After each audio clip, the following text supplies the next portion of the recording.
வள்ளி வள்ளி அன்பு இருக்கிறான். கலாக்கா வாங்கக்கா. கடையில் யாரையும் காணா. தமிழ் தூங்கிட்டு இருக்கா. அம்மாவும் பணியாரம் கோவிலுக்கு போயிருக்காங்க மாவோட. ஓஹோ, உட்காருங்கக்கா, அம்மா வந்துடுவாங்க. நான் உன்னை பார்க்க தான் வந்தேன். என்ன பார்க்கவா? என்ன விஷயம்? எப்படி சொல்கிறதுன்னு தான் தெரியல. கலாக்கா இப்படி தான் தயங்க மாட்டாங்களே. சொல்லுங்க, என்ன விஷயம்? நான் சொன்னால் எப்படி எடுத்துக்கணும் தான் தெரியலையே அன்பு. அட சொல்லுங்கக்கா. நான் ஒன்றே ஒன்று மட்டும் சொல்கிறேன், மனசில் வச்சுக்கோ.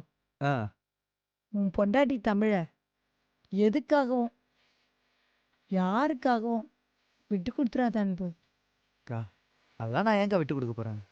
அன்பு, யாருக்காகவும், அது உன் அம்மாவுக்காகவே இருந்தாலும் உன் பொண்டாட்டியை விட்டு கொடுத்துறாதப்பா.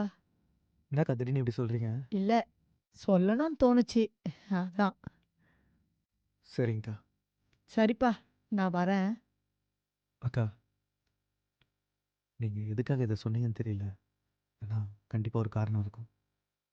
தமிழ் தான் என்னுடைய எல்லாமே. அவளை யாருக்காகவும் விட்டு கொடுக்கவும் மாட்டேன், விட்டு போகவும் மாட்டேன். அது எங்கள் அம்மாவாக இருந்தாலும் சரி. கேட்கவே ரொம்ப சந்தோஷமா இருக்குப்பா. நான் வரேன். ம். இட்லி கடை உங்க பிரேக் டைம் என்டர்டைன்மெண்ட் சேனலில் காண தவறாதீர்கள்.